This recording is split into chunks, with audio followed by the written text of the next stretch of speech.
Hi friends, இன்னைக்கு நம்ம கிச்சன்ல மீனோட தலைப்பகுதியையும் வால் பகுதியை வச்சு மீன் குழம்பு எப்படி செய்யுதுன்னு பார்க்கலாம்.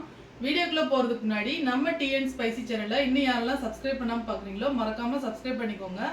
இப்போ வாங்க மீன் குழம்பு எப்படி செய்யுதுன்னு பார்க்கலாம். இப்போ குழம்புக்கு தேவையான ஃபிஷ்ஷை வந்து மஞ்சத்தூள் உப்பு போட்டு வாஷ் பண்ணி எடுத்து வச்சிருக்கேன்.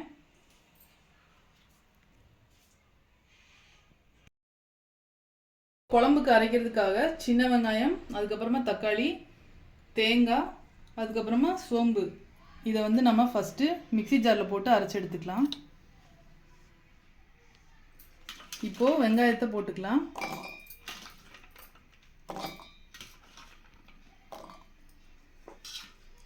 இது கூட கட் பண்ணி வச்சுருக்க தக்காளி, அதுக்கப்புறமா தேங்காய், இது கூட ஒரு ஸ்பூன் அளவுக்கு சோம்பு சேர்த்துக்கலாம். இப்போது அரைச்சி எடுத்துக்கலாம்.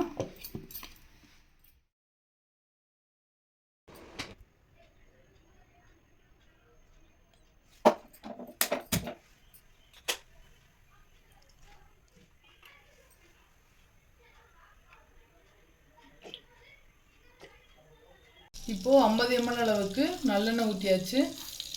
இது கூட 1/4 டீஸ்பூன் அளவுக்கு கடுகு போட்டுக்கலாம். 1/4 ஸ்பூன் அளவுக்கு வெந்தயம், 1/4 ஸ்பூன் அளவுக்கு சோம்பு சேர்த்துட்டு நல்லா ஃப்ரை பண்ணிக்கலாம். இப்போது தாளிக்கிறதுக்காக சின்ன வெங்காயம் சேர்த்துக்கலாம்.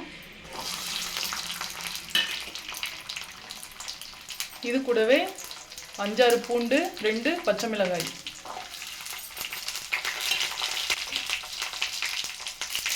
கூடவே கருவேப்பிலை சேர்த்துக்கலாம். நல்லா வதக்கி எடுத்துக்கலாம்.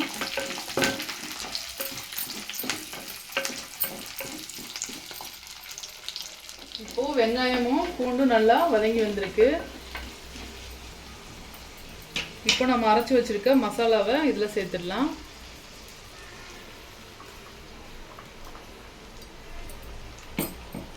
பச்சை ஸ்மெல் போகிற வரைய லைட்டாக வதக்கி விட்டுக்கலாம். இப்போ உப்பு சேர்த்துக்கலாம். 1/4 ஸ்பூன் அளவுக்கு மஞ்சள் தூள், சில்லி பவுடர் 2 ஸ்பூன் அளவுக்கு சேர்த்துக்கலாம். மல்லித்தூள் 1 ஸ்பூன் சேர்த்துக்கலாம். இது கூட கொஞ்சமாக காஷ்மீரி மிளகாய் பொடி சேர்த்துக்கலாம். சேர்த்துட்டு நல்லா கலந்து விட்டுக்கலாம். இப்போ மசாலா வந்து நல்லா வதங்கி வந்திருக்கு. இப்போது புளி தண்ணியை சேர்த்துடலாம். ஒரு எலுமிச்சை சைஸ் அளவுக்கு புளி எடுத்து நல்லா கரைச்சிட்டு சேர்த்துக்கலாம்.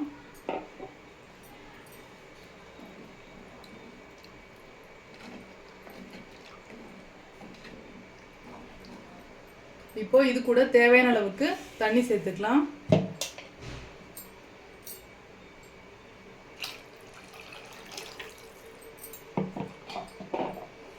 தண்ணி சேர்த்துட்டு உப்பு வந்து செக் பண்ணிட்டு நீங்க சேர்த்துக்கலாம். உப்பு வந்து கரெக்டா இருக்கு. உங்களுக்கு தேவைப்பட்டதுன்னா செக் பண்ணிட்டு நீங்க போட்டுக்கோங்க.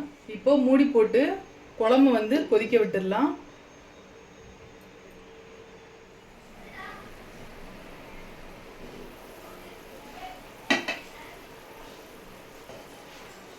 இப்போ குழம்பு வந்து நல்லா கொதிச்சு வந்திருக்கு. மீனை வந்து இதில் சேர்த்துக்கலாம்.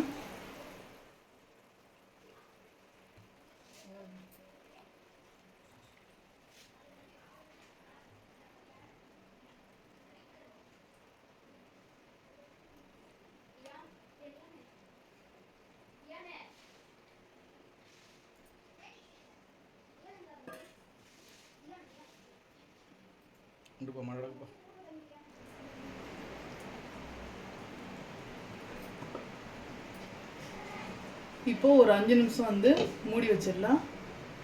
லோ ஃப்ளேமில் குக் பண்ணிக்கலாம். இப்போது ஓப்பன் பண்ணி பார்க்கலாம். மீன் வந்து நல்லா வெந்து வந்திருக்கு. அவ்வளோதான். ஸ்டவ் ஆஃப் பண்ணிவிட்டு கருவேப்பிலையை தூவிட்டு குழம்பை வந்து இறக்கி விட்டுக்கலாம்.